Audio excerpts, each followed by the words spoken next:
Hello.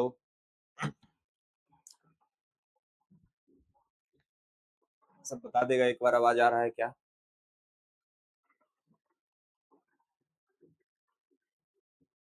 जो भी लोग हैं एक बार बता देंगे, क्लियर आवाज आ रहा है?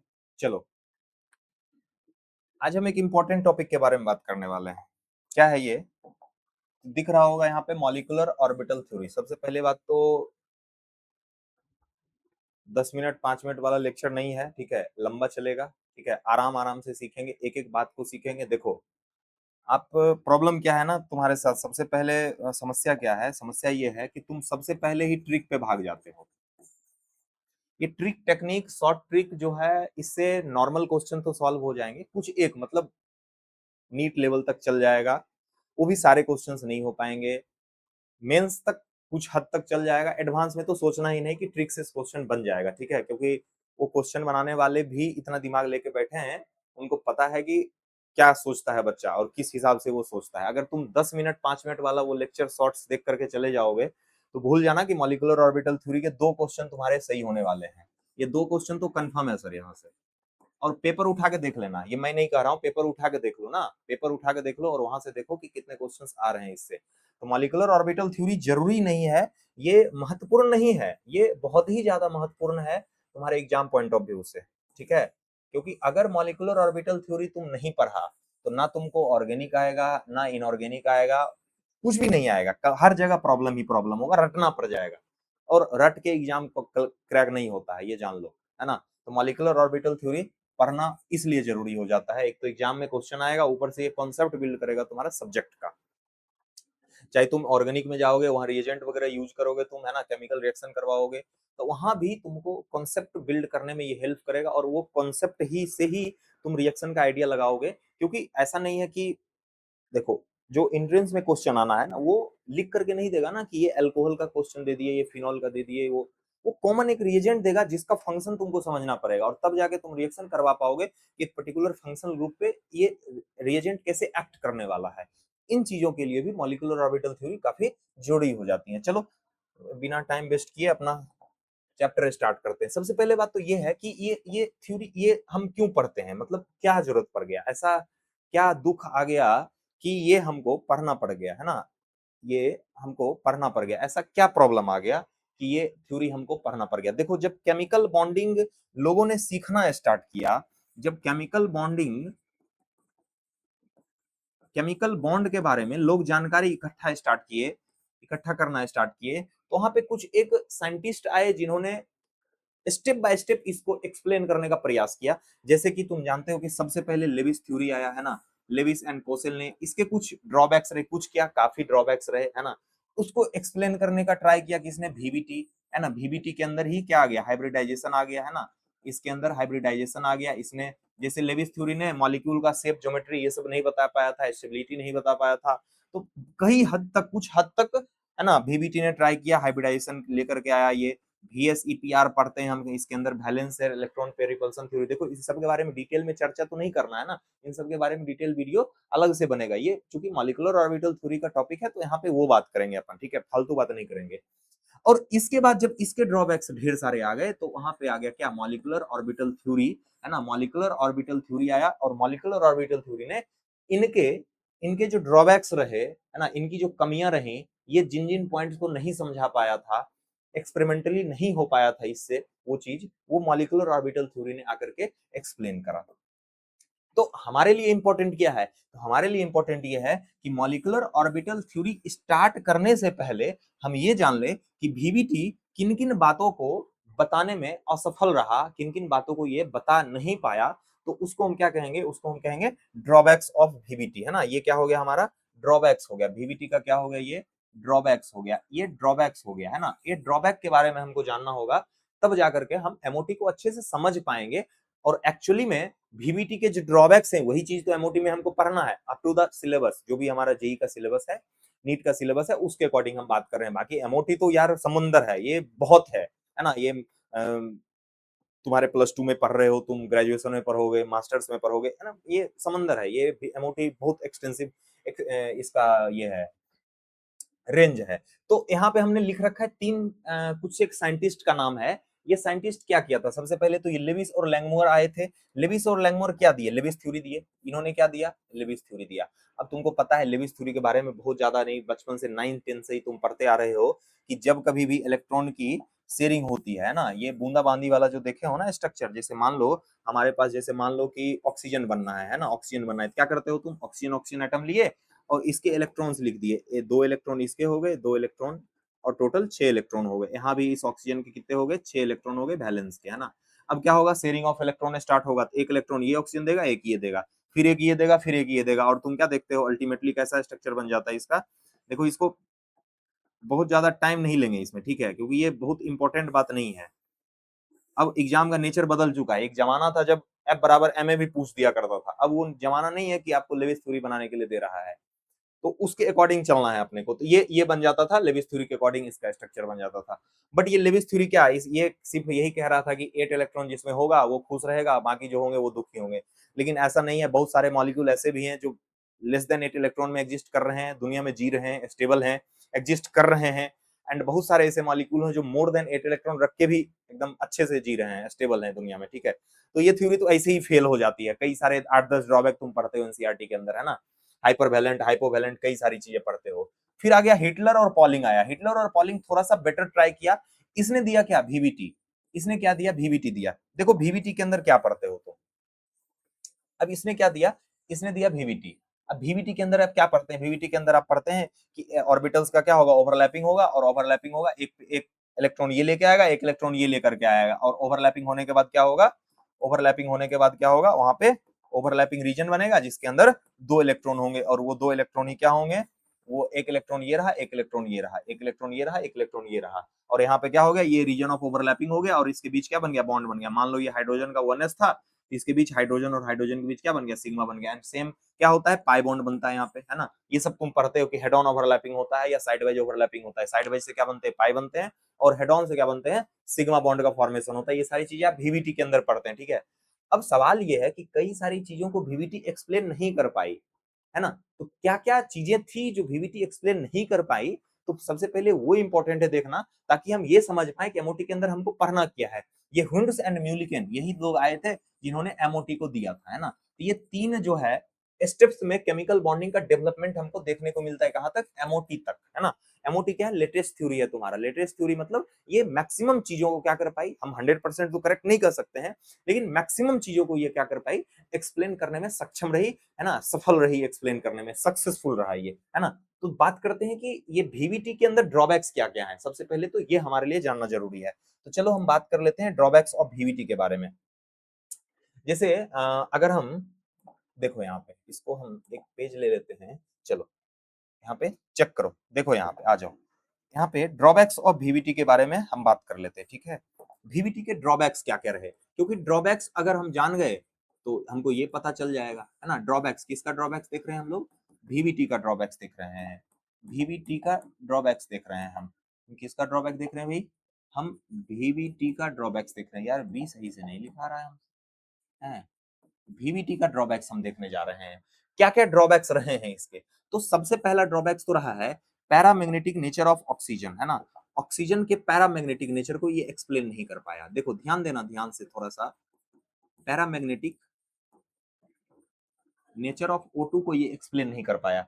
कैसे, देखो तुमको एक बात तो पता होगा, अगर किसी में अनपेड इलेक्ट्रॉन प्रेजेंट है, यानी अनपेड इलेक्ट्रॉन प्रेजेंट है, एटलीस्ट एक भी प्रेजेंट है, तो उसको हम पैरामैग्नेटिक कहते हैं। अगर सारे इलेक्ट्रॉन पेयर्ड हैं, दैट इज डायमैग्नेटिक। और डायमैग्नेटिक जो होता है वो मैग्नेट से अट्रैक्ट नहीं होता है, और पैरामैग्नेटिक जो होता है वो मैग्नेट से अट्रैक्ट हो जाता है।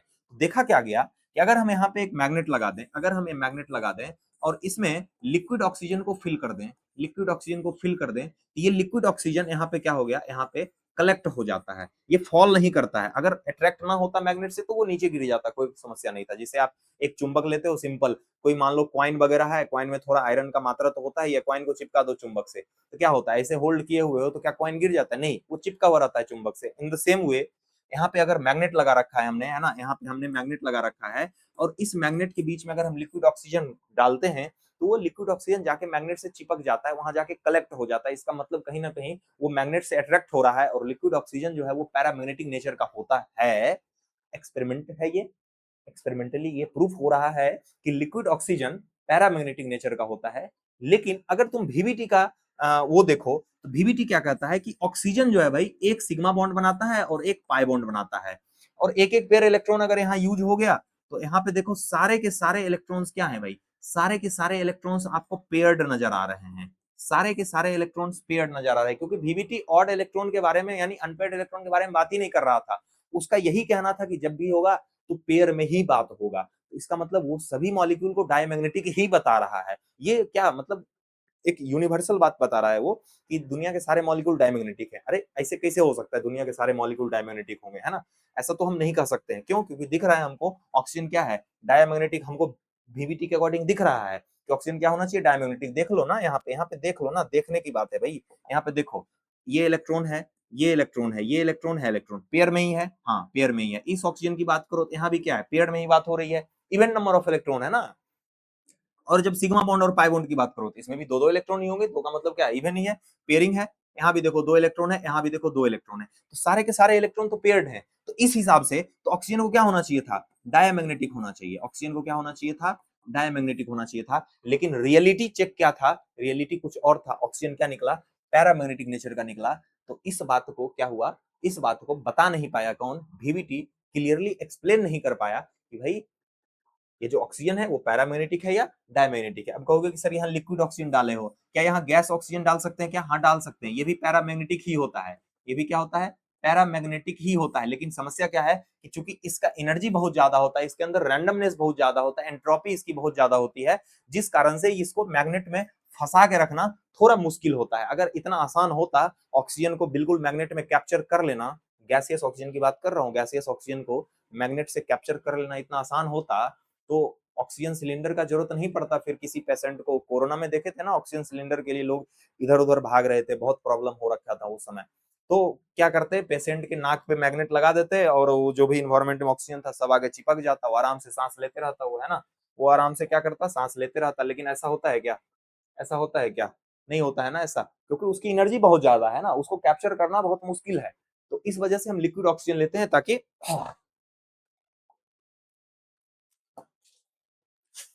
हम लिक्विड ऑक्सीजन लेते हैं ताकि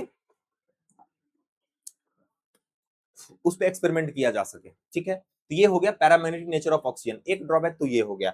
नेक्स्ट ड्रॉबैक देखें, हालांकि कई सारे ड्रॉबैक्स हैं, तो ड्रॉबैक्स तो देखना जरूरी है। बिना ड्रॉबैक्स को देखे आप बता नहीं सकते हैं कि फिर क्या पढ़ना है एमओटी के अंदर। अच्छा ये प्रूव करेंगे, ये बात को प्रूव करेंगे, ये बात को प्रूव करेंगे। ये पैरामैग्नेटिक नेचर जो है ना, मैंने कहा ना अभी कि अनपेयर्ड इलेक्ट्रॉन होगा, अनपेयर्ड इलेक्ट्रॉन होगा तो वो पैरामैग्नेटिक होगा। तो सर पता कैसे चलेगा हमको अनपेयर्ड इलेक्ट्रॉन है कि नहीं? ऑक्सीजन के अंदर तो कितना इलेक्ट्रॉन है भाई, 16 इलेक्ट्रॉन है ना, 16 तो इवन ही होता है, 16 तो इवन ही होता है। फिर आप कैसे कह रहे हो कि इसके अंदर अनपेयर्ड इलेक्ट्रॉन होगा? तो भाई साहब मैं इस बात को प्रूव करूंगा। और प्रूव कैसे होगा? तो जब हम मॉलिक्यूलर ऑर्बिटल डायग्राम बनाएंगे तो वहां इलेक्ट्रॉन की फिलिंग करेंगे तो अपने आप दिख जाएगा हमको कि अनपेयर्ड इलेक्ट्रॉन वहां पे बाद में आ रहा है। तो वेट करेंगे उसके लिए, है ना। अधीर होगे तो नहीं हो पाएगा, ठीक है, आराम से रहोगे सारी चीजें क्लियर होंगी। सीक्वेंस में लेक्चर देखो, जल्दबाजी करोगे सीख नहीं पाओगे। सीखना है तो 5 मिनट वाला आदत छोड़ना पड़ेगा। देखो जो कॉन्सेप्ट है जिसमें जितना टाइम लगना है वो लगेगा, ठीक है। और मैं ऑनेस्टली यहाँ चीजें एक्सप्लेन करने के लिए आया हूँ, समझ में आ रही है बात ना। तो वो मैं अपने अकॉर्डिंग करूंगा, तुम्हें अच्छा लगे लगे, ना लगे मत लगे, कोई फर्क नहीं पड़ता है, ठीक है। चलो यहाँ देखो, तो इसलिए जल्दी का काम नहीं होगा यहाँ पे, यहाँ पे चीजें एक्सप्लेन की जाएंगी। पैरामैग्नेटिक नेचर ऑफ ऑक्सीजन को एक्सप्लेन नहीं कर पाया। दूसरा, कई बार क्या होता है कि ऑड इलेक्ट्रॉन स्पीसीज, तो ऑड इलेक्ट्रॉन मॉलिक्यूल तो होते ही हैं भाई, ऑड इलेक्ट्रॉन मॉलिक्यूल या आयन तो होते ही हैं, इनको नहीं बता पाया ये, है ना। ऑड इलेक्ट्रॉन मॉलिक्यूल आयन तो होते ही हैं, नहीं बता पाया। जैसे NO2 के बारे में नहीं बता पाया। जैसे मान लो अगर O2 प्लस है नहीं बता पाया, O2 माइनस है नहीं बता पाया, N2 प्लस है, N2 माइनस है, कई सारी चीजों के बारे में ये जानकारी नहीं दे पाया। ClO2 है, ClO2 भी ऑड होता है, ऑड इलेक्ट्रॉन होता है, इसको नहीं बता पाया। इस बात को वीवीटी एक्सप्लेन करने में क्या रही, इनकॉम्पिटेंट रही, असक्षम रही, सफल नहीं रही। तो ये सारी चीजें भी कई सारी बातें हैं जो एक्सप्लेन नहीं कर पाया। दूसरा क्या बात एक्सप्लेन नहीं कर पाया, चलो मैं आगे वाला पेज पे चलता हूँ, ठीक है। अच्छा एक काम करते हैं, आगे वाले पेज पे क्या जाएंगे, आगे वाले पेज पे नहीं जाते हैं, इसको मैं कॉपी कर लेता हूँ और इसको रब कर देता हूँ, आगे वाला अपने आप आ जाएगा, ठीक है। तो ये इसको मैं कॉपी कर देता हूँ। अच्छा ये जो पीडीएफ है ना तुम्हारा, ये जो पीडीएफ है टेलीग्राम पे अपलोड हो जाएगा, और क्या करोगे तुम, वहां से डाउनलोड कर लोगे इसको, है ना, टेलीग्राम चैनल पे अपलोड हो जाएगा, टेलीग्राम चैनल पे अपलोड हो जाएगा, वहां से डाउनलोड कर सकते हो तुम, वहां से डाउनलोड कर लेना। चलो देखो, तीसरा पॉइंट क्या है, अच्छा एक बात बताओ, फ्रैक्शनल बॉन्ड ऑर्डर को भी इसने नहीं बता पाया, इसने फ्रैक्शनल बॉन्ड ऑर्डर को एक्सप्लेन नहीं कर पाया। कैसे? तो देखो, वीवीटी का ये कहना था, बॉन्ड जो होगा, बॉन्ड ऑर्डर का मतलब क्या है कि दो एटम के बीच जो बॉन्ड होना है, मान लो एक एटम ए है, एक एटम बी है, तो इसके बीच जो भी नंबर ऑफ बॉन्ड्स होगा, दैट इज बॉन्ड ऑर्डर। तो वीवीटी का ये कहना था, या तो सिंगल बॉन्ड होगा, या तो डबल बॉन्ड होगा, या फिर क्या होगा, ट्रिपल बॉन्ड होगा। वीवीटी यही तीन बात कहती थी, या तो एक बॉन्ड होगा, या दो बॉन्ड होगा, या तीन बॉन्ड होगा, इनके बीच में कुछ नहीं होगा, इनके बीच में कुछ नहीं होता है, या तो एक होगा, या दो होगा, या तीन होगा, इनके बीच में कुछ नहीं होता है।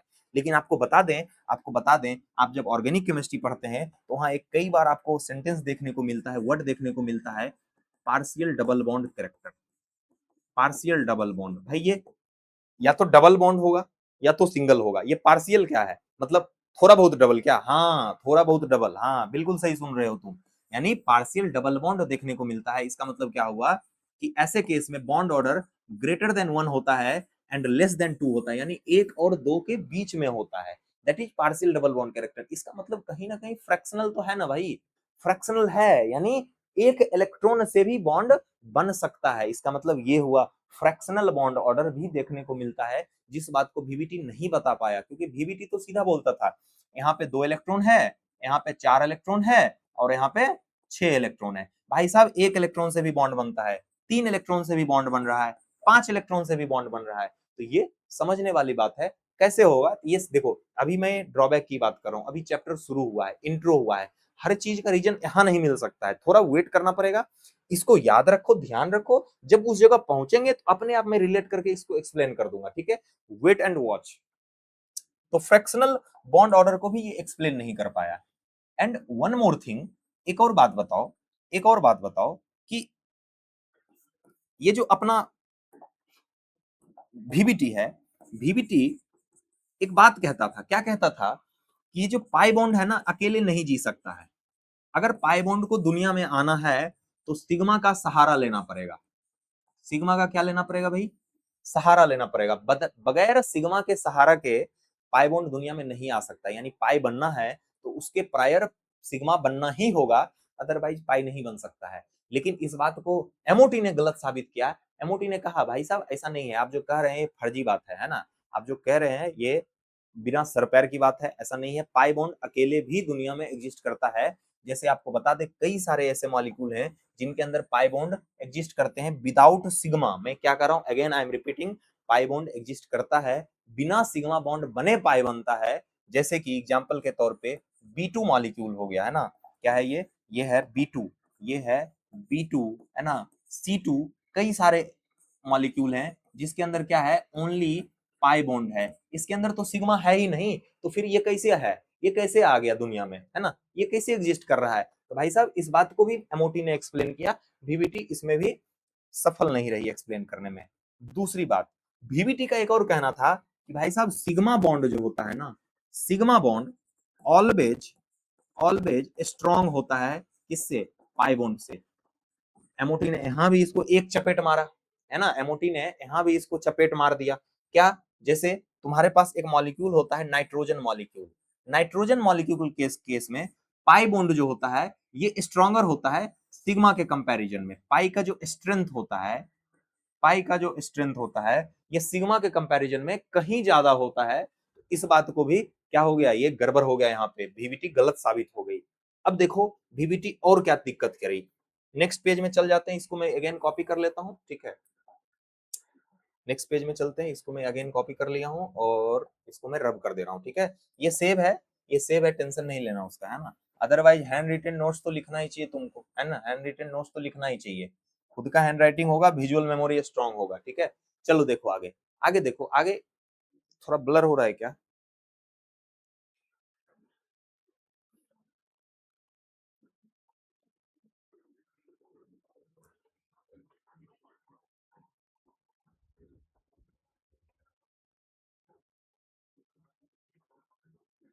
ठीक है, चलो देखो, अब देखो, तो ये लास्ट पॉइंट क्या देखा हमने, ये लास्ट पॉइंट हमने देखा कि पाई और सिग्मा में स्ट्रेंथ के बारे में बात किया।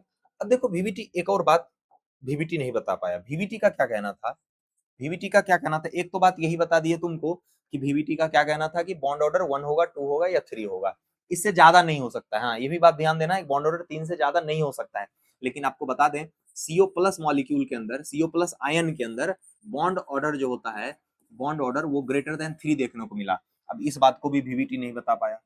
वीवीटी इस बात को भी नहीं बता पाया कि मॉलिक्यूल जो है, कई सारे मॉलिक्यूल का आयनाइजेशन एनर्जी, आयनाइजेशन एनर्जी के बारे में बात नहीं कर पाए। देखो, आयनाइजेशन एनर्जी जानते हो ना कि इलेक्ट्रॉन निकालने के लिए, आउटर मोस्ट इलेक्ट्रॉन निकालने के लिए जो एनर्जी अपने को देना होता है उसको हम आयनाइजेशन एनर्जी कहते हैं, ठीक है। इलेक्ट्रॉन आउटर मोस्ट शेल से इंफिनिटी तक ले जाने में जो एनर्जी देना पड़ता है, तो एटम का आयनाइजेशन एनर्जी तो तुम पढ़ते हो, कहाँ पढ़ते हो, ये पढ़ते हो पीरियोडिक टेबल में। जैसे सोडियम है, सोडियम से एक इलेक्ट्रॉन निकालना है, Na प्लस बन जाएगा ये, है ना। तो यहाँ पे क्या करना पड़ेगा, आयनाइजेशन एनर्जी अपने को देना पड़ेगा, तो क्या बन जाएगा, Na प्लस आयन बन जाएगा। आई थिंक थोड़ा ब्लर हो रहा है क्या,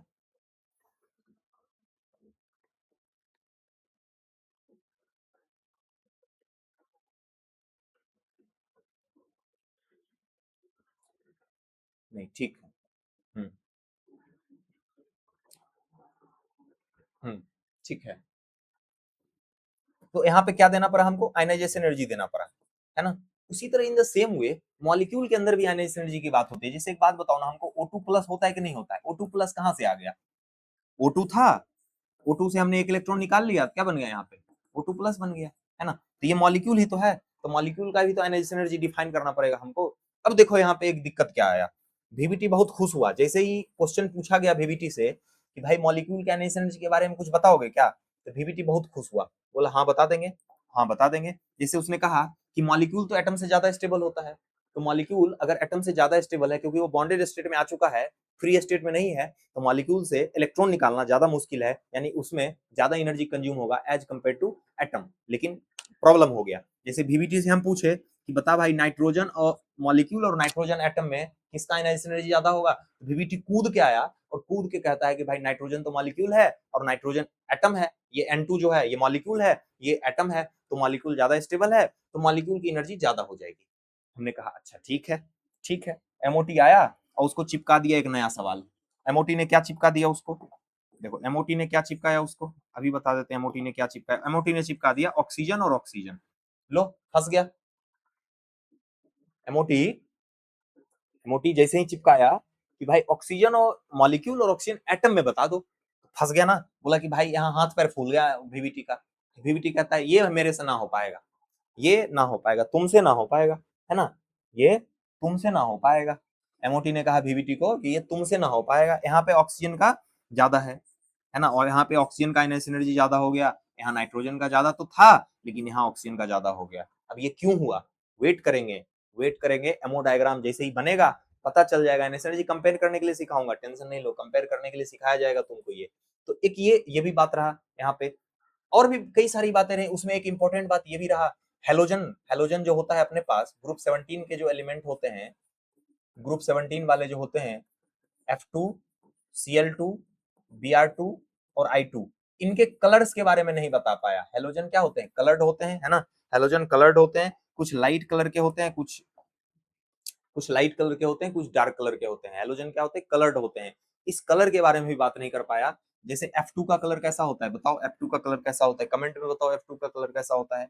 F2 का कलर कैसा होता है भाई, लाइट येलो कह सकते हैं हम इसको, पेल येलो, पेल येलो कहेंगे इसको, है ना, इसको हम लोग क्या कहेंगे, पेल येलो होता है, या कह सकते हो लाइट येलो, या कह सकते हो लाइट येलो। क्लोरीन का कलर कैसा होता है भाई, ये भी येलो ही होता है लेकिन थोड़ा ग्रीनिश टाइप का होता है। ये लैब में कभी जाओ तो देखो वहां पे, है ना, क्लोरीन वगैरह देखो वहां पे लैब में कि कैसा होता है। ब्रोमीन का कलर कैसा होता है भाई, रेडिश ब्राउन होता है, कैसा होता है भाई, रेडिश ब्राउन होता है। ऑक्सीजन आइए, आयोडीन का कलर कैसा होता है, ब्लू मत कह देना, वायलेट ब्लैक होता है, ये पता है कलर, ये प्रॉपर एनसीईआरटी में मेंशन्ड है, ये एनसीईआरटी, उसमें जाओगे P block, P block chapter है, उसके अंदर लिख रखा है ना, पी ब्लॉक के अंदर लिख रखा है ये पी ब्लॉक। पी ब्लॉक मतलब ग्रुप 17 में जाओगे ना तो वहाँ पी ब्लॉक में ये कलर लिख रखा है। और पता है ये जेई एडवांस में क्या किया, जेई एडवांस के अंदर ये क्वेश्चन में क्या किया, मैचिंग टाइप में पूछ दिया,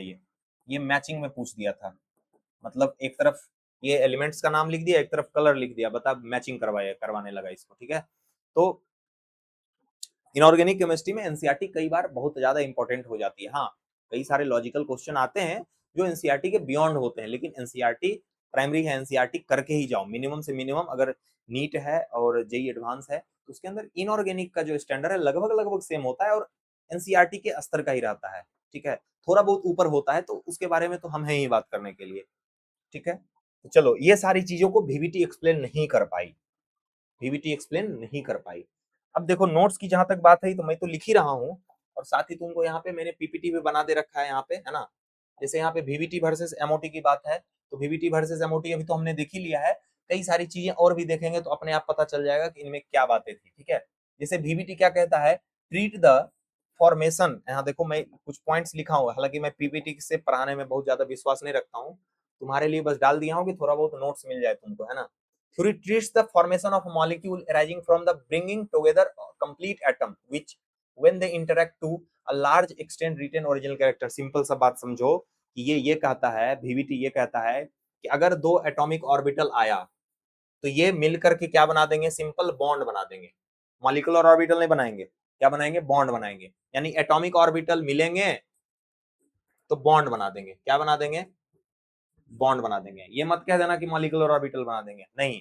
और एटॉमिक ऑर्बिटल अपना आइडेंटिटी इसमें रिटेन रखता है, मतलब उसका आइडेंटिटी जिंदा रहता है, बचा रहता है उसका आइडेंटिटी, उसका आइडेंटिटी लूज नहीं होता है। लेकिन यही चीज जब तुम मॉलिक्यूलर ऑर्बिटल थ्योरी में जाते हो तो उसका आइडेंटिटी लूज हो जाता है। क्यों? क्योंकि वो बचा ही नहीं, वो मॉलिक्यूलर ऑर्बिटल में कन्वर्ट हो चुका है, वो नहीं रहा। कौन? Atomic orbital. एटॉमिक ऑर्बिटल खत्म हो चुका है, मॉलिक्यूलर ऑर्बिटल बन चुका है। एटॉमिक ऑर्बिटल खत्म हो चुका है, मॉलिक्यूलर ऑर्बिटल बन चुका है। तो ये ध्यान देने वाली बात है कि एटॉमिक ऑर्बिटल का अस्तित्व जो है, आइडेंटिटी जो है, वो खत्म हो जाता है कहाँ पे, मॉलिक्यूलर ऑर्बिटल थ्योरी के अंदर। लेकिन वैलेंस बॉन्ड थ्योरी के अंदर उसका आइडेंटिटी बरकरार रहता है। अभी बात करेंगे इसका, पोस्टुलेट्स में बात करेंगे इसका, ठीक है। तो कई सारी चीजें हैं यहाँ पे, देखो मैंने जो डिफरेंस अभी समझाया, यहाँ वैलेंस बॉन्ड थ्योरी और एमओटी का यहाँ पे डिफरेंस दे रखा है, यहाँ पे तुम देख सकते हो इसको, है ना। क्या लिखा हुआ है, considers the bond as localised between one pair of atom. कहने का मतलब सिंपल है भाई, हाइड्रोजन एटम, हाइड्रोजन एटम, इसी के बीच तो ये बॉन्ड में इलेक्ट्रॉन्स रहते हैं, इसी के बीच तो ये बॉन्ड में इलेक्ट्रॉन्स रहते हैं, तो लोकलाइज्ड है, वो स्प्रेडेड नहीं है। इंटायर मॉलिक्यूल के ऊपर क्या है, वो फैले हुए नहीं है। लेकिन मॉलिक्यूलर ऑर्बिटल थ्योरी क्या कहता है कि electron delocalised through out the entire molecule, मतलब पूरा मॉलिक्यूल के यहाँ थ्रू आउट मॉलिक्यूल क्या होगा, वो स्प्रेडेड होता है। अभी बात करेंगे जब मॉलिक्यूलर ऑर्बिटल, ये सॉरी, जब linear combination of atomic orbital, जब मॉलिक्यूलर ऑर्बिटल हम बनाना सीखेंगे ना कि मॉलिक्यूलर ऑर्बिटल दिखता कैसे है, जैसे तुम सिंपल समझो, जैसे कहते हो ना कि सर पी ऑर्बिटल जो होता है वो डंबल शेप का होता है, एस ऑर्बिटल स्फेरिकल शेप का होता है। ये क्या है, ये एटॉमिक ऑर्बिटल है ना सर, ये क्या है, ये एटॉमिक ऑर्बिटल है। इसी तरह से जब हम मॉलिक्यूलर ऑर्बिटल बनाएंगे तो वहां पे मॉलिक्यूलर ऑर्बिटल के भी कुछ शेप साइज होंगे, मॉलिक्यूलर ऑर्बिटल के भी कुछ शेप साइज होंगे, ये तो एटॉमिक ऑर्बिटल होता है ना। उसी तरह मॉलिक्यूलर ऑर्बिटल के भी कुछ शेप साइज होंगे, वो भी दिखेंगे, कैसे दिखते हैं, गोल दिखेंगे, डंबल दिखेंगे, कैसे दिखेंगे, वो बात करेंगे, दिखाएंगे, अभी बना करके दिखाएंगे कैसे दिखाएंगे। लेकिन सवाल ये है कि मॉलिक्यूलर ऑर्बिटल भी क्या होते हैं, वहां पे उसके भी शेप साइज होते हैं, वो भी दिखेंगे तुमको, ठीक है। तो उसके अंदर क्या कहता है कि मॉलिक्यूलर ऑर्बिटल में कि जो इलेक्ट्रॉन डेंसिटी होता है वो पूरे मॉलिक्यूल के अंदर क्या होता है, पूरे मॉलिक्यूल में स्प्रेडेड होता है। लेकिन ये क्या कहता है कि दोनों एटम के बीच में ही कॉन्सेंट्रेटेड होता है, ये कहता है, ये मतलब लोकलाइज्ड होता है। और ये क्या कह रहा है, डीलोकलाइज्ड। डीलोकलाइज्ड का मतलब ये हो गया यार पूरा मॉलिक्यूल में स्प्रेडेड है। Creates bond form overlapping of atomic orbital. पता है यार वीवीटी क्या करता है, ओवरलैपिंग करता है ना। ओवरलैपिंग किसके किसके बीच हो सकता है, एसपीडी हो सकता है या फिर हाइब्रिड ऑर्बिटल हो सकता है। आप पढ़ते हैं हाइब्रिडाइजेशन, उसके अंदर पढ़ते हैं, है ना। देखो बहुत ज्यादा डिटेल में नहीं बात करेंगे इसके बारे में, ठीक है। जब वीवीटी पढ़ाया जाएगा तुमको, लेक्चर अपलोडेड है, उसको देख सकते हो सीरीज में जाकर के। Combines atomic orbital to form molecular orbital. जैसे मॉलिक्यूलर ऑर्बिटल क्या क्या, जैसे तुम एटॉमिक ऑर्बिटल पढ़ते हो ना, एस पी डी एफ, उसी तरह मॉलिक्यूलर ऑर्बिटल होता है क्या, sigma, sigma star, pi, pi star, delta, delta star, phi, phi star. तो ये जैसे जैसे तुम एटॉमिक ऑर्बिटल पढ़ते हो, जैसे तुम एटॉमिक ऑर्बिटल पढ़ते हो, जैसे तुम एटॉमिक ऑर्बिटल पढ़ते हो क्या, S, P, D and F, उसी तरह मॉलिक्यूलर ऑर्बिटल होता है क्या, sigma, sigma star, pi, pi star, delta, delta star, phi, phi, phi star. तो ये सब क्या होते हैं, ये सब मॉलिक्यूलर ऑर्बिटल होते हैं। बात करेंगे अभी, एक एक पॉइंट बताया जाएगा, अभी तो बस बता रहे हैं पढ़ेंगे क्या हम इस चैप्टर के अंदर, अभी ये बताया जा रहा है तुमको, ठीक है। तो चलिए आगे बढ़ते हैं हम लोग, है ना। अब सवाल ये है कि सर ये हम पढ़ेंगे कैसे, ये जो मॉलिक्यूलर ऑर्बिटल थ्योरी है ये पढ़ेंगे कैसे, इसके अंदर हमको पढ़ना कैसे है, चीजों को एक्सप्लेन कैसे होगा ये। अच्छा एक बात और ध्यान दो, मॉलिक्यूलर ऑर्बिटल थ्योरी, अच्छा बात करते हैं अभी, चलो थोड़ा सा वेट कर लेंगे। पढ़ेंगे कैसे हम एमओटी को, पढ़ेंगे कैसे एमओटी को, हम पढ़ेंगे कैसे।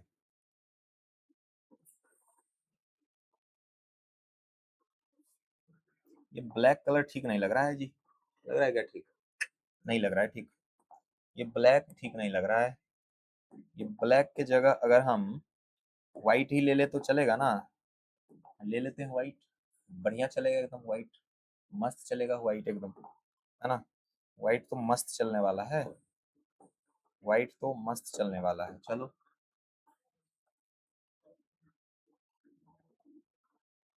है ना, चलो देखो, ध्यान दो यहाँ पे, हम ये कह रहे हैं कि ये जो मॉलिक्यूलर ऑर्बिटल थ्योरी है, एमओटी है,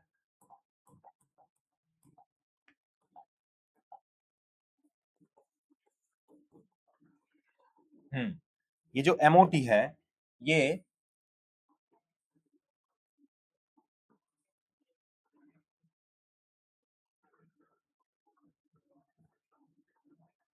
हम्म आ जाओ, एमओटी के अंदर हम पढ़ने पढ़ने वाले क्या है, कैसे पढ़ने वाले हैं, क्या क्या चीजें इसके अंदर हम देखने वाले हैं। देखो ध्यान दो यहाँ पे, जब हम एमओटी की बात करते हैं तो एक बात तो तय है, एमओटी की जब हम बात करेंगे तो एक बात तो तय है कि इसमें 3 स्टेप्स में हम एमओटी को कंप्लीट करने वाले हैं। क्या कैसे कैसे कंप्लीट करने वाले हैं, तो देखो फर्स्ट स्टेप इसके अंदर क्या होगा, फर्स्ट स्टेप इसके अंदर क्या होने वाला है, इसके अंदर फर्स्ट स्टेप होने वाला है अपना, फर्स्ट स्टेप जो होने वाला है, फर्स्ट स्टेप क्या होने वाला है,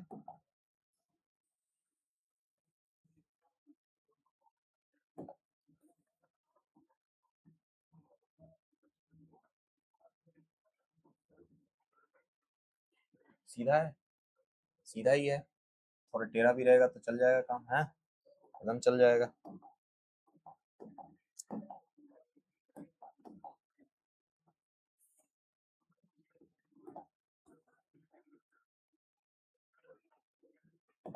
चलो देखो पहला पॉइंट हमारा क्या होगा,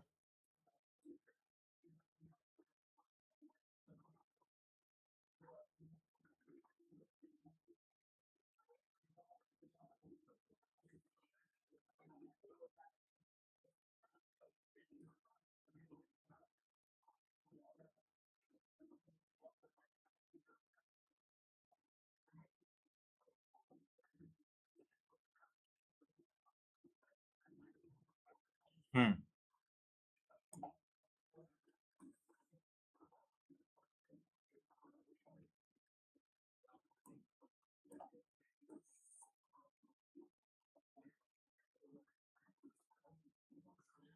देखो थोड़ा टेढ़ा बन जाए, समस्या समझना बात को, है ना। इंपॉर्टेंट क्या है, सबसे पहले क्या होगा कि formation of molecular orbital, formation of MOs, MOs लिख देते हैं शॉर्ट में मॉलिक्यूलर ऑर्बिटल, ठीक है। सबसे पहले मॉलिक्यूलर ऑर्बिटल अपन बनाना सीखेंगे, कैसे बनाना है। नेक्स्ट फिर क्या आएगा, नेक्स्ट आ जाएगा हमारे पास, नेक्स्ट क्या आ जाएगा, नेक्स्ट आ जाएगा हमारे पास, नेक्स्ट हमारे पास आ जाएगा, नेक्स्ट हमारे पास आ जाएगा, नेक्स्ट हमारे पास आ जाएगा formation of MO diagram, molecular orbital diagram या construction of molecular orbital diagram. ये बेसिकली क्या होता है, ये एनर्जी डायग्राम होता है, ये एनर्जी डायग्राम होता है, ये क्या होता है, energy diagram of molecular orbitals. यार जैसे एटॉमिक ऑर्बिटल्स में एनर्जी एनर्जी पढ़ते थे ना, 1s 2s 2p इस तरह से, उसी तरह से मॉलिक्यूलर ऑर्बिटल में भी एनर्जी के डायग्राम होते हैं। बस फर्क ये है कि एटॉमिक ऑर्बिटल में एनर्जी आप हॉरिजेंटली अरेंज करते थे according to Aufbau principle, molecular orbital में अपन वर्टिकल अरेंजमेंट करेंगे, वर्टिकल अरेंजमेंट करेंगे, ऐसे अरेंजमेंट करेंगे, वर्टिकल अरेंजमेंट करेंगे। कैसे होगा बताएंगे, ये बात करेंगे इसके ऊपर। बस यही डिफरेंस होता है। वर्टिकल एनर्जी का ये डायग्राम है, ठीक है, वर्टिकल एनर्जी का डायग्राम है ये, वर्टिकल एनर्जी का डायग्राम है। लास्ट लास्ट क्या है अपने पास, फिलिंग ऑफ इलेक्ट्रॉन। अब ये मॉलिक्यूलर ऑर्बिटल जो अरेंज किए हैं हम एनर्जी में, इनके अंदर इलेक्ट्रॉन्स की भी तो फिलिंग करनी पड़ेगी। तो filling of molecular orbital, filling of molecular orbital in MO diagram, MO diagram के अंदर फिलिंग करना पड़ेगा। अब देखो ये तीनों स्टेप्स में मॉलिक्यूलर ऑर्बिटल थ्योरी को अपने को कंप्लीट करना है। नाउ क्वेश्चन ये है कि क्या इसे ये रैंडम ये होगा या कोई प्रिंसिपल होता है इसका कुछ करने का, है ना, कोई तरीका होता है क्या, कोई वे ऑफ ये तीनों स्टेप्स को एक्सप्लेन करने का कोई तरीका है क्या? हाँ बिल्कुल तरीका है, बहुत ऑथेंटिक तरीका है इसके अंदर इसको एक्सप्लेन करने का। फॉर्मेशन ऑफ एमओ को हम एक्सप्लेन करते हैं किससे, एक हमारे पास प्रिंसिपल आता है जिसको हम कहते हैं LCAO। क्या मतलब है इसका भाई, बात करेंगे, वेट कर लो, पूरा लेक्चर देखना होगा तभी जाके समझ में आएगा। अदरवाइज 5 मिनट 7 मिनट वाला काम करोगे, वो 14-15 इलेक्ट्रॉन वाला करोगे ना, कि 14 इलेक्ट्रॉन हो गया तो उसका बॉन्ड ऑर्डर 3 हो गया, 15 हो गया तो उसका बॉन्ड ऑर्डर 2.5 हो गया। भाई ये लास्ट में किया जाता है और जैसा क्वेश्चन होगा उसके अकॉर्डिंग एक्ट किया जाता है। लेकिन तुम सिर्फ यही कहोगे कि सिर्फ ये पढ़ के चले जाएं और मेरा क्लियर हो जाए एग्जाम, तो भूल जाना, वो सब 14-15 वाला सिस्टम करोगे ना तो बेकार बेकार निगेटिव मार्किंग लेकर के आओगे। और अभी नहीं समझ में आएगा तो अभी तो तुमको लगेगा वो बन रहा है सवाल। भाई उठा के देखना जेई एडवांस का क्वेश्चन, एक नहीं हिलेगा। ये 14-15 वाला सिस्टम करोगे तो चले जाओगे, है ना, इसलिए 14-15 वाला तुरंत सिस्टम मत करो, डिटेल में पढ़ लो। क्या लगेगा यार, घंटे 2 घंटे का लेक्चर होगा, 3 घंटे का लेक्चर होगा। एक बार जब अच्छे से तुम पढ़ लिए तसल्ली से, उसके बाद तो खुद ब खुद ट्रिक डेवलप कर लोगे यार। खुद ब खुद 3-4 बार लेक्चर देख लोगे तो खुद ब खुद माइंड में सब सेट हो जाएगा, तुमको ट्रिक का जरूरत भी नहीं पड़ेगा।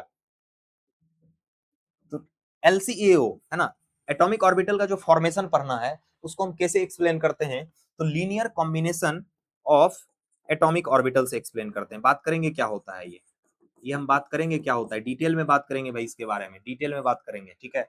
Formation of MO diagram basically क्या है, ये वर्टिकल अरेंजमेंट है, ये बेसिकली क्या है, वर्टिकल अरेंजमेंट है, अरेंजमेंट, वर्टिकल अरेंजमेंट है किसका, मॉलिक्यूलर ऑर्बिटल्स का, in the order of energy, है ना, in the order of energy. और फिलिंग ऑफ मॉलिक्यूलर ऑर्बिटल यानी उसमें जो इलेक्ट्रॉन की फिलिंग होगी वो वही रूल फॉलो होगा जो हम एटॉमिक स्ट्रक्चर में एटॉमिक ऑर्बिटल में फिल करने के लिए करते थे। क्या क्या यूज करते थे, 3 बाबा थे वहां पे, चाचा थे अपने, है ना, पॉली चाचा थे, है ना भाई, पॉली चाचा थे, और क्या थे भाई, हुंड्स थे, एंड एक और थे ऑफ बाउ, है ना। इनका हेल्प लेकर के ही हम फीलिंग करेंगे इलेक्ट्रॉन्स का, है ना, इन्हीं का हेल्प लेंगे। बात करेंगे कैसे फीलिंग होता है, तो इन 3 स्टेप्स में अपने को क्या करना है, मॉलिक्यूलर ऑर्बिटल थ्योरी को कंप्लीट करना है, ठीक है। चलो शुरू करते हैं। सबसे पहला स्टेप्स हमारे पास है फॉर्मेशन ऑफ एमओ, है ना, फॉर्मेशन ऑफ एमओ इंपॉर्टेंट है। ये दोनों तो आराम से हो जाएंगे अगर हम ये सीख लेंगे तो। बात करते हैं फॉर्मेशन ऑफ एमोज की। तो देखो सबसे पहले मैं ये तुमको बता देना चाहता हूँ, तुमको ये बता देना चाहता हूँ कि अगर तुम, अच्छा यहाँ पे एक चीज और है, ये देखो हमने एनसीईआरटी वाला ये उठा लिया है यहाँ पे, है ना, ये सारा एनसीईआरटी का ही है। इसके अंदर क्या दे रखा है, पोस्टुलेट्स दे रखा है ना, मॉलिक्यूलर ऑर्बिटल थ्योरी के क्या दे रखे हैं, सैलिएंट फीचर दे रखे हैं। ये सैलिएंट फीचर 5-7 सैलिएंट फीचर हैं जिसको आपको एक बार रीड कर लेना है, ठीक है। बाकी चैप्टर जब पढ़ाएंगे तुमको अपने आप ये चीजें क्लियर हो जाएंगी, है ना। ऐसा नहीं मैं कर रहा हूँ कि पहले ये टेक्स्ट मैं तुमको पढ़ूं, है ना। देख यार हिस्ट्री नहीं है ना, कि पहले ये पूरा उसका अकबर के बारे में बीरबल के बारे में पढ़ लूं और फिर आगे बढ़ूं। भाई ये टेक्स्ट पढ़ने का कोई फायदा नहीं है। अगर चैप्टर पढ़ेंगे टेक्स्ट अपने आप क्लियर होते चला जाएगा, टॉपिक वाइज जैसे ही चलेंगे टेक्स्ट अपने आप क्लियर होता चला जाएगा, ठीक है।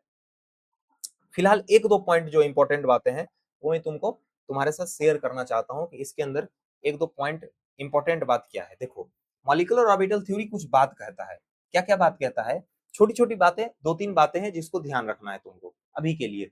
फिलहाल वो 7-8 जो पॉस्टुलेट्स थे वो अपने आप क्लियर हो जाएगा जैसे ही चैप्टर में तुम आगे बढ़ोगे। देखो क्या क्या पॉइंट्स है जिसको तुमको अभी फिलहाल ध्यान रखना है। तो देखो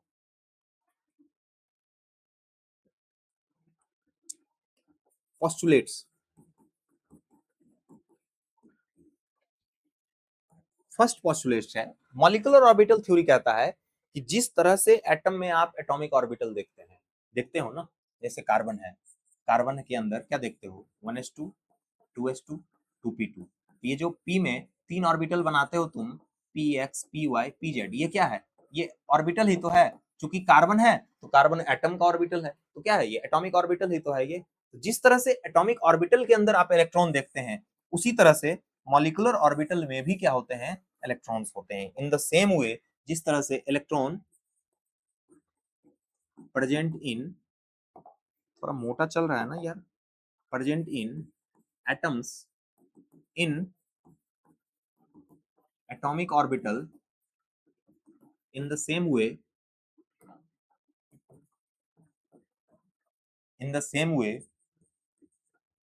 electron present in molecules, present in molecules in molecular orbital. कहने का मतलब क्या, जैसे एटम में एटॉमिक ऑर्बिटल होते हैं, उसके अंदर इलेक्ट्रॉन होता है, तो मॉलिक्यूल के अंदर भी मॉलिक्यूलर ऑर्बिटल होते हैं जिसके अंदर इलेक्ट्रॉन होता है। बस इतना ही कह रहा है ये, कोई रॉकेट बात नहीं कह रहा है ये। नेक्स्ट पॉइंट क्या कहता है, ये कहता है कि नंबर ऑफ, अच्छा एक चीज और ध्यान दो, अभी 2 मिनट पहले जस्ट तुमको एक बात बताए थे कि वैलेंस बॉन्ड थ्योरी ये कहता है कि एटॉमिक ऑर्बिटल अपना आइडेंटिटी बना के रखता है आफ्टर बॉन्ड फॉर्मेशन। लेकिन मॉलिक्यूलर ऑर्बिटल के अंदर क्या है कि जैसे ही एटॉमिक ऑर्बिटल कॉम्बिनेशन में गया, मॉलिक्यूलर ऑर्बिटल का फॉर्मेशन गया। जैसे सिंपल समझ लो यार, एटम मिलते हैं तभी तो मॉलिक्यूल बनता है। तो एटम मिल रहे हैं तो एक्चुअली क्या मिल रहा है, उसका एटॉमिक ऑर्बिटल मिल रहा है। मिलने का मतलब क्या, कॉम्बिनेशन हो रहा है। क्या हो रहा है, लीनियर कॉम्बिनेशन हो रहा है। किसका, linear combination of atomic orbitals का। अब भी बताया हूं, अब भी बताया हूं कि एमओ डायग्राम मॉलिक्यूलर ऑर्बिटल कैसे बनेगा, तो linear combination of atomic orbital. भाई ये क्या होता है, वेट करो, मैं बस अभी यूज कर रहा हूं इसको कि मॉलिक्यूलर ऑर्बिटल अगर बना है तो कैसे बना होगा, इस प्रिंसिपल को फॉलो करके बना होगा। ठीक है, अब सवाल ये है कि मॉलिक्यूलर ऑर्बिटल अगर इस प्रिंसिपल को फॉलो करके बना है, तो क्या मॉलिक्यूलर ऑर्बिटल बनने के बाद भी किसी मॉलिक्यूल के अंदर एटॉमिक ऑर्बिटल का एग्जिस्टेंस है, तो आंसर है नहीं। यानी मॉलिक्यूलर ऑर्बिटल बन गया मतलब एटॉमिक ऑर्बिटल अपना आइडेंटिटी खत्म कर चुका है। Atomic orbital is no more, rest in peace हो चुका है। वो क्या हो चुका है, रेस्ट इन पीस हो चुका है। यानी मॉलिक्यूलर ऑर्बिटल के अंदर, मॉलिक्यूलर ऑर्बिटल के अंदर, मॉलिक्यूलर ऑर्बिटल के अंदर जो एटॉमिक ऑर्बिटल है ना, ये RIP हो चुका है भाई, ये RIP हो चुका है, रेस्ट इन पीस हो चुका है। ये एटॉमिक ऑर्बिटल नहीं है अब। ये atomic orbital after the formation of molecular orbital, there is no atomic orbital, there is no existence of atomic orbital. Again मैं रिपीट कर रहा हूं, एटॉमिक ऑर्बिटल नहीं बचता है अगर मॉलिक्यूल, जैसे सिंपल सी बात है, एटम कंबाइंड करके मॉलिक्यूल बनाते हैं, तो एटम में क्या कंबाइन हो रहा है, एटॉमिक ऑर्बिटल ही तो कंबाइंड करके मॉलिक्यूल मॉलिक्यूल बना रहे हैं। तो अगर एटॉमिक ऑर्बिटल कंबाइन करके मॉलिक्यूल बना लिए तो एटॉमिक ऑर्बिटल नहीं है। लेकिन VVT के अंदर क्या होता था, एटॉमिक ऑर्बिटल मिलके बॉन्ड बनाता था। सिंपल समझ लो, MOT में एटॉमिक ऑर्बिटल मिलके मॉलिक्यूलर ऑर्बिटल बना रहे हैं। बस इस मॉलिक्यूलर ऑर्बिटल वर्ड के जगह क्या आ जाता था, वहां पे बॉन्ड आ जाता था। सिंपल। तीसरा पॉइंट ये क्या कहता है, तीसरा पॉइंट मॉलिक्यूलर ऑर्बिटल थ्योरी का ही पॉइंट बता रहा हूं। तीसरा पॉइंट ये कहता है, थोड़ा इसको ज्यादा, चलो ठीक है, हाँ ठीक है, यहां तक तो दिख जाएगा। चलो तीसरा पॉइंट ये कहता है कि number of molecular orbital formed is equal to number of atomic orbital combines. क्या मतलब हुआ है भाई इसका, सिंपल सा बात है, याद करो हाइब्रिडाइजेशन अगर तुम पढ़े हो, क्या पढ़ते थे वहां पे कि नंबर ऑफ प्योर ऑर्बिटल जितने कंबाइंड कर रहे हैं, जितने जा रहे हैं हाइब्रिडाइजेशन में, उतने ही नए हाइब्रिड ऑर्बिटल बनते थे। यानी एक S और एक P मिल रहा है तो यहाँ से 2sp बनता था। क्यों, क्योंकि एक S और एक P, यानी 2 ऑर्बिटल गया है हाइब्रिडाइजेशन में, तो 2 नए हाइब्रिड ऑर्बिटल बनते थे, एक sp दूसरा sp। उसी तरह यहाँ भी कहानी है कि जितने भी एटॉमिक ऑर्बिटल कंबाइंड कर रहे होंगे उतने ही मॉलिक्यूलर ऑर्बिटल बनेंगे। कहने का मतलब क्या कि 2 एटॉमिक ऑर्बिटल अगर कंबाइन कर रहे होंगे तो 2 मॉलिक्यूलर ऑर्बिटल बनेंगे। 4 एटॉमिक ऑर्बिटल कंबाइन कर रहे होंगे, यानी 2+2 कंबाइन कर रहे होंगे तो 4 मॉलिक्यूलर ऑर्बिटल बन जाएंगे। सिंपल सी बात है। जैसे एग्जांपल के तौर पे अगर हम इसको समझना चाहे तो जैसे मान लो, अच्छा इसको मैं थोड़ा छोटा कर रहा हूँ, ठीक है ना, इसको मैं थोड़ा छोटा छोटा कर रहा हूँ, इसको मैं थोड़ा सा छोटा कर दे रहा हूँ भाई। चल भाई, तू ऊपर चल, तू ऊपर चल जा भाई, हैं, तू ऊपर चल जा भाई, ऊपर चल जा भाई। ओहो, ओ, ओ, ओ, ओ, ओ, चलो, बस मस्त। आ जा, देख इधर, ध्यान दे, ध्यान दे इधर। जैसे हाइड्रोजन की अगर हम बात करें, हाइड्रोजन की अगर हम बात करें, थोड़ा इसको उजला लिख दूं क्या? हाँ, इसको व्हाइट लिख देता हूँ भाई, इसको व्हाइट लिख लेता हूँ। हाइड्रोजन की अगर तू बात कर रहा है, ठीक है, हाइड्रोजन में क्या है भाई, दो एटम है। हाइड्रोजन के पास क्या एक एक ऑर्बिटल ही तो है, अरे 1s1 ही तो होता है। एक हाइड्रोजन है, दूसरा हाइड्रोजन है, इसके भी 1s1 है, इसके भी 1s1 है, ठीक है। यानी टोटल कितने ऑर्बिटल कंबाइन कर रहे होंगे भाई? दो ही तो एटॉमिक ऑर्बिटल कंबाइन कर रहे होंगे। इसका मतलब हाइड्रोजन में कितने मॉलिक्यूलर ऑर्बिटल बन रहे होंगे? दो मॉलिक्यूलर ऑर्बिटल बन रहे होंगे। क्या नाम होगा, नहीं होगा, कैसा होगा, नहीं होगा, दिखने में कैसा होगा, वो सब बात करेंगे भाई। अभी हम क्या पॉइंट समझा रहे हैं, अभी जो पॉइंट समझा रहे हैं उस पॉइंट पे रहो, ठीक है। देखो, ये 10th 11th के बाद जो बच्चा आता है ना 11th 12th में, उसका माइंड बहुत रैंडम होता है ना। वो तुरंत कभी वो सोचेगा, कभी वो सोचेगा, कभी वो सोचेगा, है ना। थोड़ा सा अपने आप को कंट्रोल करो, संयम बरतो, है ना। एग्जाम में काफी चीजें चेक होती हैं, एग्जामिनर तुम्हारा टेम्परामेंट, पेशेंस, ये सारी चीजें चेक करने के लिए बैठा हुआ है। और इन सारी चीजों को लेकर सिर्फ ये मत समझो कि क्वेश्चन सही कर दिए 50 नंबर आगे हो जाएगा, अरे ऐसा नहीं होता है। ऐसा होता तो बहुत सारे बच्चों का हो जाता। समझ में आ रही है बात ना, ऐसा नहीं होता है। तो सीखना पड़ेगा, पेशेंस रख के सीखो। तो जितने भी एटॉमिक ऑर्बिटल कंबाइन कर रहे हैं, उतने ही मॉलिक्यूलर ऑर्बिटल बनने हैं। यानी H2 मॉलिक्यूल के अंदर टोटल कितने एटॉमिक ऑर्बिटल थे, सबसे पहले हमको ये बताओ। अरे हाइड्रोजन के अंदर एक ही एटॉमिक ऑर्बिटल तो होता है, तो दो हाइड्रोजन है तो दो एटॉमिक ऑर्बिटल हो गया, तो मॉलिक्यूलर ऑर्बिटल कितने बनेंगे? दो ही बनेंगे, सिंपल। जैसे लिथियम है, Li2 ले लो, लिथियम के अंदर कितने एटॉमिक ऑर्बिटल है भाई? 5। अब कहोगे सर ये क्या बोल रहे हो भाई, कॉन्फ़िगरेशन लिख ले थोड़ा, 1s2 2s1। अब कहोगे कि सर लिथियम का एटॉमिक नंबर तो 3 ही होता है, तो 1s2 2s1 तो लिख ही दिया, आगे क्या, दो ही ऑर्बिटल हुआ ना। अरे सर आपको एक बात बता दें, अगर कहीं 2s है तो 2p होगा कि नहीं होगा, ये बताओ हमको। बिना 2p के 2s है क्या? 2p तो होगा ना। अरे मैं ये फील्ड बोला हूं क्या, मेरे मुंह से कभी वर्ड निकला है फील्ड ऑर्बिटल होना चाहिए?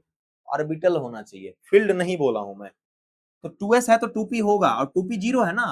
अरे प्रेजेंट तो होगा, तुम्हारे घर में 10 कमरे हैं, 10 कमरे में तुम रहते हो क्या? 10 कमरे में नहीं रहते हो ना, लेकिन तुम्हारे घर में अगर कमरे की काउंटिंग होगी तो 10 तो बताओगे ना। लेकिन 10 के 10 कमरे में तो तुम नहीं रहते हो। मैं वही कह रहा हूँ कि लिथियम के पास 2p है, लेकिन खाली है, वैकेंट है। तो टोटल ऑर्बिटल काउंट करो, p में कितने ऑर्बिटल हो गए भाई? 3। s में कितने ऑर्बिटल हो गए? 1। इस s में कितने हो गए? 1। टोटल कितने ऑर्बिटल हो गए? 5। अब लिथियम है कितना? 2। कितने टोटल हो गए? 10। यानी टोटल 10 एटॉमिक ऑर्बिटल हैं। टोटल 10 एटॉमिक ऑर्बिटल है, 5 एक लिथियम के, 5 दूसरे लिथियम के। तो जब ये एटॉमिक ऑर्बिटल कंबाइंड करेंगे तो कितने मॉलिक्यूलर ऑर्बिटल बनेंगे? अभी तो बताए हूं, जितने एटॉमिक ऑर्बिटल कंबाइंड करेंगे उतने ही मॉलिक्यूलर ऑर्बिटल बनेंगे। क्योंकि 10 एटॉमिक ऑर्बिटल कंबाइंड कर रहे हैं तो 10 ही मॉलिक्यूलर ऑर्बिटल बनेंगे। यानी इसके अंदर टोटल एमओ की संख्या कितने होगी? 10 होगी। कितनी होगी भाई? 10 होगी।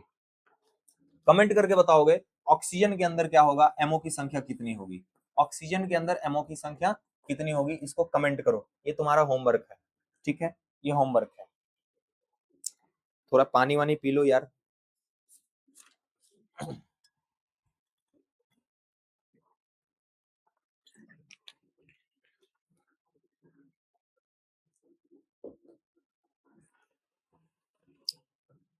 देखो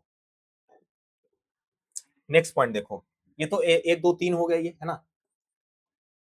हालांकि पोस्टुलेट हमने लिख रखा है, अभी जो तुमको दिखाया था, ये जो देखे हो ये सारा चीज लिख रखा है ना।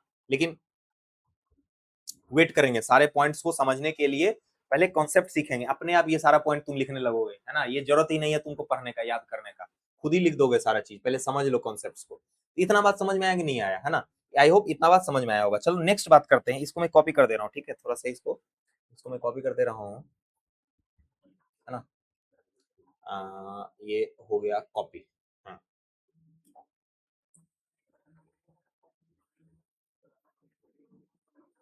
देखो मॉलिक्यूलर ऑर्बिटल जो होंगे ना, वो जैसे एटॉमिक ऑर्बिटल में, एक बात बताओ, एटॉमिक ऑर्बिटल का शेप साइज अलग अलग होता है कि नहीं होता है, ये बताओ। होता है, ये बिल्कुल होता है, क्यों नहीं होगा। जैसे तुम एस ऑर्बिटल का शेप कैसा कहते हो? स्फेरिकल कहते हो कि नहीं कहते हो? अरे कोई सी एटम में अगर s ऑर्बिटल है तो उसका शेप कैसा कहते हो तुम? स्फेरिकल कहते हो? हाँ कहते हो, बिल्कुल कहते हो। अगर p होता है तो तुम डंबल कहते हो कि नहीं कहते हो? d होता है तो तुम डबल डंबल कहते हो कि नहीं कहते हो? सारे एटॉमिक ऑर्बिटल्स के शेप अलग अलग है कि नहीं है? In the same way molecular orbitals के भी shape, size, orientation and energy ये डिफरेंट हो सकते हैं। क्यों नहीं हो सकते हैं भाई?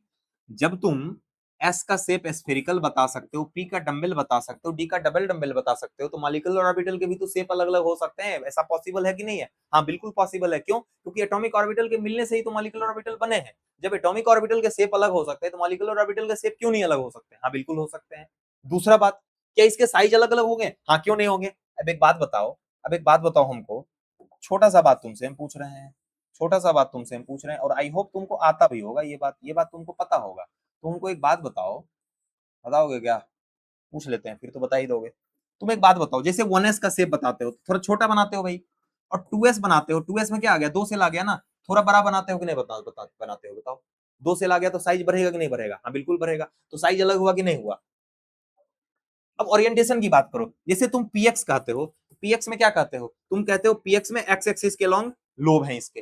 अब पीवाई कहते हो, पीवाई में क्या कहते हो? वाई एक्सिस के लॉन्ग लोब है। तो क्या मॉलिक्यूलर ऑर्बिटल के ओरिएंटेशन अलग नहीं हो सकते हैं? हाँ बिल्कुल हो सकते हैं। क्यों नहीं हो सकते हैं? एनर्जी की बात तुम करते हो, तुम एक बात बताओ, जैसे 2s और 2p में तुम कहते हो ना 2p की एनर्जी ज्यादा है, तो मॉलिक्यूलर ऑर्बिटल के अंदर एनर्जी क्यों नहीं हो सकता है डिफरेंट? हो सकता है डिफरेंट, बिल्कुल हो सकता है। जैसे इसमें कहते हो ना 2s और 2p में दोनों तो सेम सेल का है ना, लेकिन 2p की एनर्जी ज्यादा है 2s से। कहते हैं कि नहीं कहते हैं? ये एटॉमिक ऑर्बिटल है, इनकी एनर्जी क्या है? ये सीक्वेंस है। उसी तरह मॉलिक्यूलर ऑर्बिटल के भी एनर्जी का सीक्वेंस होगा ना, वो डिफरेंट होंगे, बिल्कुल होंगे, डिफरेंट होते हैं। तो कुल मिला के मैं कहना यही चाह रहा हूं इस पॉइंट से, कुल मिला के मैं यही कहना चाह रहा हूं कि मॉलिक्यूलर ऑर्बिटल कैन बी देखो कुछ हार्ड एंड फास्ट नहीं होता है केमिस्ट्री में, वहां पे अपने को प्रोबेबिलिटी लेके चलना पड़ता है। और जब कभी भी हम ये सब बात करते हैं, जब इलेक्ट्रॉन वगैरह की बात करते हैं, बॉन्डिंग वगैरह की बात करते हैं, तो वहां पे क्वांटम की बात हो जाती है ना, तो वहां पे प्रोबेबिलिटी लेके ही चला जाता है। इसलिए हार्ड एंड फास्ट नहीं स्टेटमेंट बनाया जाता है कभी भी। तो मॉलिक्यूलर ऑर्बिटल कैन बी, यहाँ मैं लिख दे रहा हूँ पॉइंट है ना, यहाँ मैं लिख दे रहा हूँ। अच्छा ये पोस्टुलेट होगा, ये पोस्टुलेट नंबर 4 हो जाएगा ना तुम्हारा, पोस्टुलेट नंबर 4 हो जाएगा। तो यहाँ मैं लिख रहा हूँ molecular orbital can be can be differs इन क्या क्या? Shape, size, orientation and energy, इनमें डिफर कर सकता है। कोई बड़ी बड़ी बात नहीं है। एटॉमिक ऑर्बिटल मैंने अभी बताया तुमको, एस स्फेरिकल होता है, पी डंबल होता है, डी डबल डंबल होता है, डिफर कर रहा है ना, तो ये क्यों नहीं डिफर कर सकता? ये भी डिफर कर सकता है, कोई समस्या नहीं है इसमें। समझ आ रही होगी बात? ये कुछ पॉइंट्स है जिसको ध्यान रखोगे। जैसे जैसे मान लो तुमको हम ये पूछ दें कि जैसे मान लो कहीं पे 2px और 2px, यानी 2px, ये दो एटॉमिक ऑर्बिटल हैं, कि ये एटॉमिक ऑर्बिटल है कि ये एटॉमिक ऑर्बिटल है। तो अभी मैंने बताया कि एटॉमिक ऑर्बिटल कंबाइन करेंगे तो क्या बनेगा भाई? मॉलिक्यूलर ऑर्बिटल बनेगा। तो मैं ये कह रहा हूँ ये कंबाइन कर रहा है। अच्छा छोड़ो, अभी अभी छोड़ो इस क्वेश्चन को, अभी छोड़ो इस क्वेश्चन को, वेट करेंगे, वेट करेंगे, वेट करेंगे इस पॉइंट को। अभी तो मैंने जितना हो सकता था उतना समझाया, वेट करेंगे इस पॉइंट को, समझाया जाएगा तुमको। जैसे ही अभी एलसीओ पढ़ाएंगे बस तुरंत समझ में आने लगा कहानी क्या है इसके पीछे। ठीक है, तो चलो आज हमने क्या देखा? आज सबसे पहले तो हम फ्रेमिंग किए हैं चैप्टर्स को, कि पढ़ना क्या क्या है। ये बहुत जरूरी है, चैप्टर्स की फ्रेमिंग हो जाए, अपने को आइडिया लग जाए कि चैप्टर्स के अंदर पढ़ना क्या है। देखो सीधा सीधा ऐसा नहीं है कि बैठे हो और चुपचाप कथा चल रहा है पढ़ना स्टार्ट कर दिए, नहीं।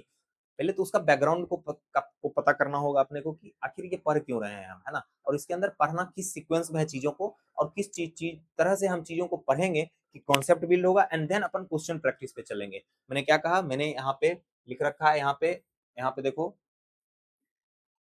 जैसे ही ये सारी चीजें खत्म होगी, जैसे ही हम हर एक चीज बताया हूँ भाई, हर एक चीज लेके आ गया हूँ, हर एक चीज बताया जाएगा, सिग्मा पाई डेल्टा फाई क्या बनता है नहीं बनता है, ये नोड वगैरह सब कुछ लेके आया जाएगा इस टॉपिक में अंदर, है ना। मैं अच्छा से डायग्राम वगैरह भी डाल दिया हूँ ताकि तुमको समझने में भी आसानी हो। ऑल्दो मैं अलग से बताऊंगा ही इन चीजों को थोड़ा, है ना, ये डायग्राम भी लेके आया हूँ, तो डायग्राम से भी तुम समझ सकते हो इन चीजों को। बाकी एक एक चीज तुमको बताया जाएगा, और इसके अंदर ढेर सारे क्वेश्चंस भी हैं जिसको मैं कराऊंगा, है ना।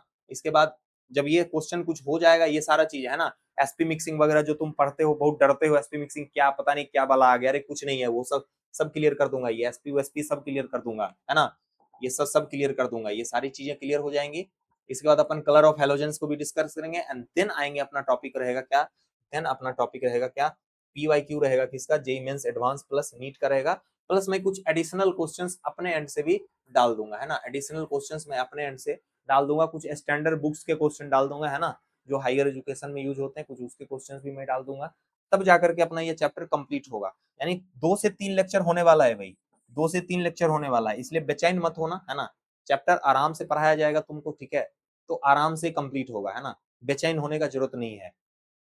जल्दबाजी है तो आप यहाँ मत आइए, किसी और चैनल पे चले जाइए, बहुत सारे चैनल हैं, है ना। तो जल्दबाजी में चैप्टर तो नहीं मैं करवाऊंगा, मैं अपने स्पीड से ही करवाऊंगा, और एक एक चीजों को लेकर के ही चलूंगा, ताकि कोई बच्चा पढ़े, 10 बच्चा ही पढ़े, 10 लोग ही देखें, तो उनको 10 को क्लियर होना चाहिए कि आखिर एमओटी पढ़ क्यों रहे हैं, है ना। ये मैं टाइम वेस्ट करने के लिए नहीं आया हूँ कि बेकार में मेहनत कर रहे हैं, जब तुमको समझ में नहीं आएगा तो मैं क्यों पढ़ा रहा हूँ। तो मेरा मोटो एक ही है, अगर कोई भी बच्चा देखता है, एक बच्चा ही देखता है मेरा लेक्चर, तो उस बच्चे को क्लियर हो जाना चाहिए, और रिजल्ट वही 1 2 4 का होता है भाई, सबका रिजल्ट नहीं होता है, गधे घोड़ों का रिजल्ट थोड़ी ना होता है। चलो, तो ये मत सोचो कि मीठा मीठा बात होगा यहाँ पे, है ना, मीठा मीठा बात नहीं होगा। चलो, इसको पीडीएफ को तो अभी अपलोड डाल देंगे हम उसमें, है ना, पीडीएफ को तो मैं डाल दूंगा उसमें, टेलीग्राम चैनल पे लिंक डाला हुआ है नीचे, डिस्क्रिप्शन में देख लेना वहां से, ये पीडीएफ तो डल जाएगा वहां पे, लेकिन अभी चैप्टर तो पूरा कंप्लीट नहीं हुआ है, तो वेट करो, मैंने कहा 2 से 3 लेक्चर लगेंगे, 2 से 3 लेक्चर में कंप्लीट हो जाएगा, देन अपना पीवाईक्यू आएगा। क्योंकि चैप्टर्स में टॉपिक जो भी है, 3 पार्ट लिखे हैं ना हमने, 3 पार्ट लिखा है ना हमने, हमने 3 पार्ट लिखा है ना भाई, 3 पार्ट लिखा है ना, ये 3 पार्ट 3 दिन में, एक दिन एलसीओ पढ़ाऊंगा, एक दिन ये डायरेक्ट सिखाऊंगा, उसके बाद फीलिंग ऑफ इलेक्ट्रॉन सीखेंगे, देन वो सारे जो एक्सेप्शन वगैरह तुम पढ़े ना अभी, पैरामैग्नेटिक नेचर, नाइट्रोजन में पाई बॉन्ड स्ट्रांग होता है सिग्मा से, बी2 और सी2 में केवल पाई बॉन्ड ही होते हैं, सिग्मा नहीं होते हैं, तभी जाके वो सारी चीजें क्लियर होंगी, और तब आएंगे अपन पीवाईक्यू पे। पीवाईक्यू पूरा 37 ईयर जो भी एमओटी में दिया होगा, मॉलिक्यूलर ऑर्बिटल डायग्राम 47 48 ईयर का, है ना, 49 ईयर अब आ गया है, ये 47 है, 49 ईयर आ गया है, तो 2 साल क्वेश्चन में भी अरेंज कर लूंगा, ये सारा पूरा एडवांस का और नीट का दोनों का करवा दूंगा, ठीक है।